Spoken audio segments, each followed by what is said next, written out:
ចាសាច់ជ្រូកខ្ញុំប្រើចំនួន9ខាំចាក្នុងមួយផែកវានេះគឺមានគីឡូវាចំនួន300ក្រាមណាស្មើនឹង3ខាំអញ្ចឹងខ្ញុំប្រើ3ចាំមុននឹងយកមកធ្វើណាសាច់ជ្រូកនេះគឺគេយកមានម៉ាស៊ីនកិនណាយើងឲ្យគេកាត់មកហើយនេះនេះគេកាត់មកហើយគេហើយយើងយកវាទៅក្លាស់សេនៅក្នុងទូទឹកកកអាត្រជាក់ខ្លាំងណាអាកកហ្នឹងចំនួនកន្លះម៉ោងក៏1ម៉ោងទៅមុននឹងយកវាមកធ្វើ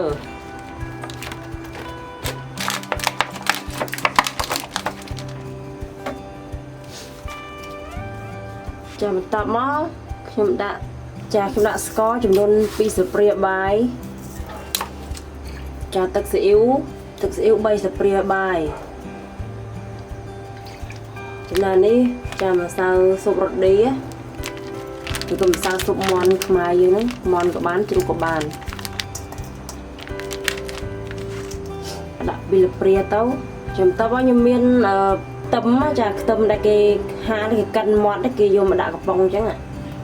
ខ្ទឹមមាត់ចាបើបងប្អូនមានយើងអាចបុកខ្ទឹមស្រស់ដាក់ក៏បានដែរដាក់ពីស្លាបព្រាចាហើយនេះគឺម្សៅនេះធ្វើឲ្យសាច់ប្រហិតហ្នឹងវាឡើងណា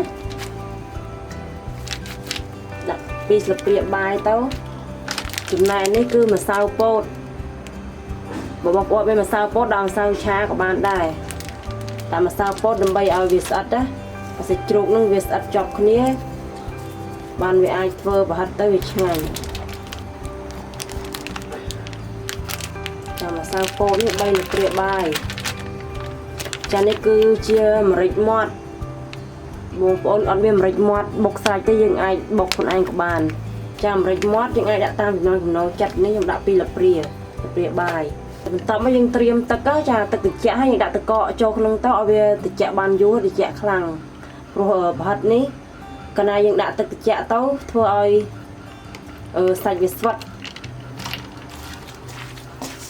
ហើយយើងធ្វើការច្របល់វាណាចាច្របល់គឺច្របល់រហូតដល់វាចូលគ្នាអស់ហើយសាច់ជ្រូកនឹងឡើងស្វិតស្អិតជាប់គ្នាហ្មងណាបើយើងឈប់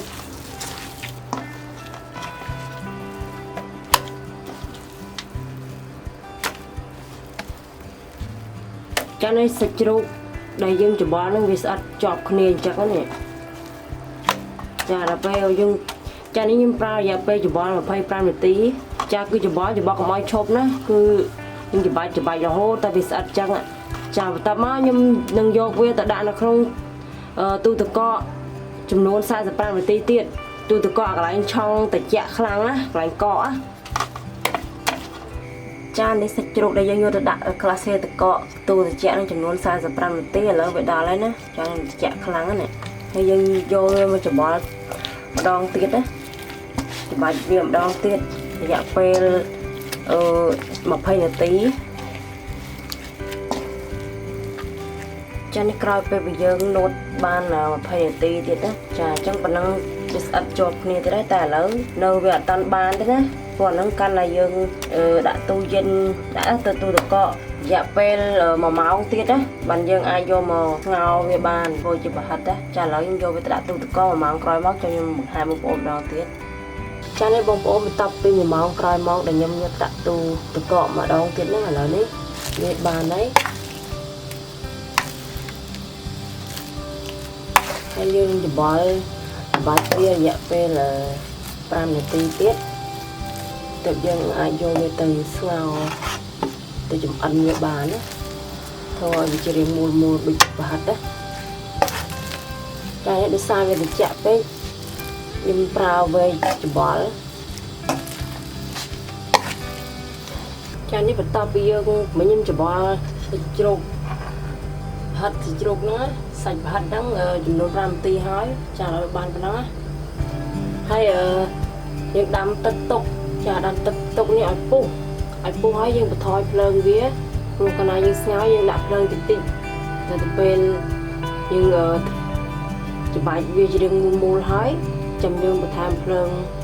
ខ្លាំងវិញចាយើងត្រៀមចាននិងស្លាបព្រាណាចាននេះដាក់ទឹកត្រជាក់មកហើយយើងដាក់ស្លាបព្រាចូលកុំឲ្យវាស្អិតចោលស្លាបព្រាហើយព្យាយាមចាប់សាច់ជ្រូកសាច់ប្រហិតហ្នឹងចឹងណា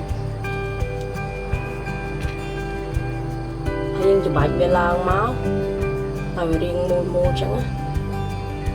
tôi thúc với tam chùm nó chất á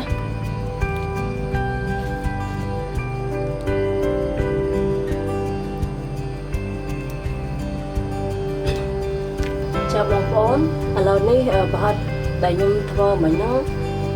lâu ní khinh thai vì mình đạt khá ná bây giờ cái bông chỉ bài kia đã cho nó đang đặt lên sói ta biên chọc chỉ bài trái nhưng đặt lên khăn mình về việc chấn